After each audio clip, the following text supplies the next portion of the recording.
우선 우리 윤석열 후보 부인 김건희 씨 녹취 파일 관련된 방송 다들 보셨죠?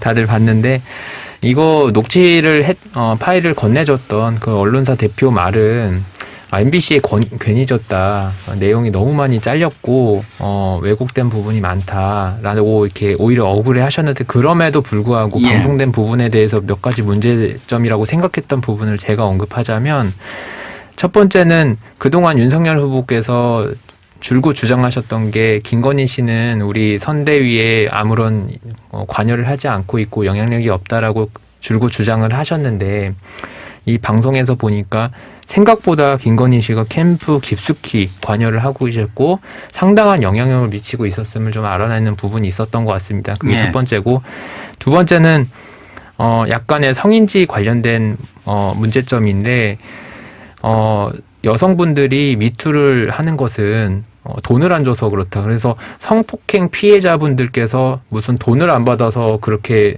미투를 하는 것처럼 그렇게 오해될 수 있는 문제의 발언을 했다는 점과 보수는 돈을 줘서 미투가 없다. 뭐 이런 발언들이 좀 있었잖아요. 이런 부분이 좀 두 번째 문제인 것 같고 세 번째는 김건희 씨 본인이 정권 잡으면 자신을 비판했던 언론들 무사하지 못할 것이다라는 약간 권위적인 그런 발언을 했다는 면인 것 같습니다. 근데 이런 세 가지 문제가 되는 발언들은 추후에 윤석열 후보가 대통령이 되셨을 때 영부인으로서 청와대에 들어가실 거고 영향력 있는 공직자가 되시는 거거든요. 그럼 후보자로서 마땅한 것인지 이 부분은 국민들께서 잘 고려해서 판단해 주셨으면 좋겠습니다. 여당 책임이라는 부분에 대해서 반론 잠깐 근데 드릴게요. 문제가 되는 부분에 대해서 당연히 문제 제기하는 것은 후보자 공정에 당연히 필요한 건데 이걸 제가 봤을 때는 네거티브를 하지 말자는 건 저도 동의합니다. 생태탕이라 이런 부분은 확실한 사실관계가 없는 상태에서 공격을 했기 때문에 네거티브라는 점을 인정을 하겠으나 저희 캠프에서 네거티브 안 하려고 많이 노력하거든요. 네거티브와 후보자 검증의 차이는 뭐냐면 명확한 팩트가 있느냐라는 거거든요. 방송국에서 내보낸 이 내용을 팩트로 한 여러 가지 의혹이 문제 제기 같은 것들은 후보자 검증 면에서 국민의 알 권리 측면에서 당연히 해야 되는 것인데 국민의힘 후보 입장에서는 불리한 얘기가 나오면 그걸 네거티브로 다 이렇게 치부하시는 것은 사실 적절하지 않다라고 저는 생각을 합니다. 알겠습니다. 개헌에 대한 필요성은 그 개헌에 대한 여론조사를 통해서 국민들께서 많은 지지를 보내주실 만큼 굉장히 긍정적이었습니다. 그 개헌의 주요 내용들은 일일이 다 열거하기는 어렵겠지만 앞서 말씀드렸듯이 대통령이 워낙 재앙적인 권한이 있기 때문에 그 역할을 축소한다거나 5년 단임제에서 4년 중임제로 해서 중간에 한번 신임을 받도록 한다거나 그 밖에도 요즘에 나오는 이슈죠. 너무 서울 수도권에 집중화되어 있는 걸 해결하기 위해서 행정수도라든지 지방자치, 자치분권 이런 부분을 조금 개헌에 넣어서 관련된 입법이 될 수 있도록 하자라는 논의가 과거부터 있었고 2017년도에 이런 논의들이 있었죠. 그러다가 대통령이 문재인 정부가 딱 되자마자 국회에 정부안을 내놨어요. 개헌안을. 근데 그 당시에 국민의힘 전신인 자유한국당에서는 곧 있을 지방선거에 영향을 줄 수 있다라는 이유로 여러 가지 이유로 이제 회피를 하셨는데 그때는 이제 자유한국당이 다수당이었으니까요. 그 당시엔 자유한국당이 민주당보다는 더 많았었어요. 총선 전이었기 때문에.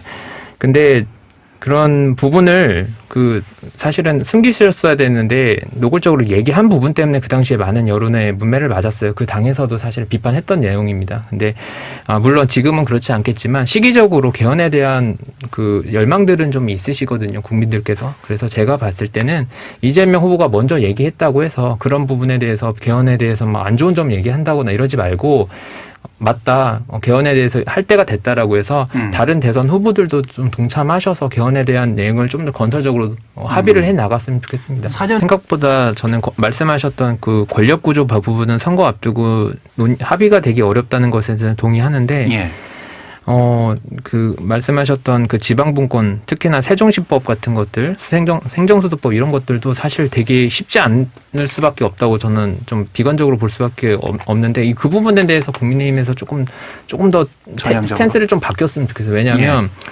세종시에 국회에 한번 옮기는 거 있죠. 이것도 굉장히 힘들었거든요. 국민의힘 내부에서 사실 이게 단일된 목소리가 좀 안 나. 충청권 의원님들은 와라 하는데 다른 쪽 의원님들은 그거를 이제 정리를 좀 안 해주셨던 부분이 좀 있는데 국회 행정수도 이 부분이 사실 이명박 정부에서부터 계속 그거를 조금 틀으려고 많이 했던 부분이 있지 않습니까? 그래서 국민의힘에 약간 그 중앙 집권화되어 있는 부분에 대한 문제의식을 좀 더 강하게 느껴서 충청권 의원님들을 비롯해서 윤석열 후보도 국회 세종의 수도가 세종으로 바뀌는 것에 대해서 조금 좀 태도의 변환이 좀 있다면 전 진전이 있을 거라고 봅니다. 예, 김관영 의원. 대전 충청권 분들이 그런 이야기 가만히설로 그냥 넘어가시는 분들이 아니에요. 자, 보세요.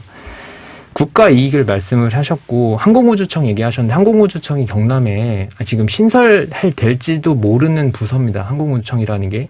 만약에 경남에 그게 꼭 필요하다면 당연히 그런 부분을 경남에 대해서 얘기를 하시면 되겠지만 모든 핵심 물적 자원들이 대덕 연구단지에 있으니까 대전시나 대전시 자치단체에서도 줄곧 항공청이 생긴다면 대전에 있었으면 좋겠다라는 거고 대전 시민의 염원입니다. 그런데 떡하니 경남에 가셔서 여기서 발사체 놓으면 되니까 여기다 만들어도 되겠다라는 식으로 공약을 해서 경남도민의 표심을 잡는 건데 사실 대선 후보가 이렇게 하시면 안 되는 게 항공우주청처럼 민감한 사항에 대해서는 경남에 인프라가 있지만 다른 곳에서도 관련된 인프라들이 있는 지자체들이 굉장히 많단 말이죠. 예.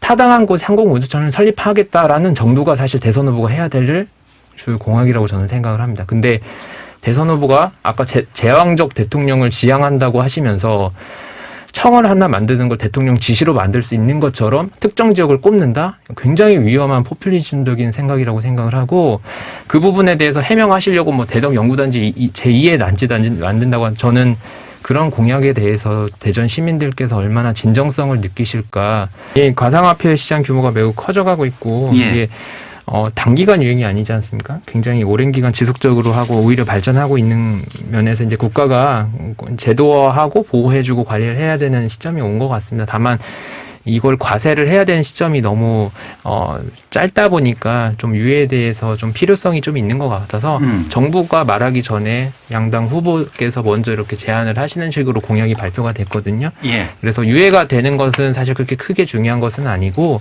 유예시키고 좀 더 준비하고 인프라 만들어서 과세권을 행사를 하셔서 제도화시키는 게 좋겠다라는 입장 가지고 있습니다. 예.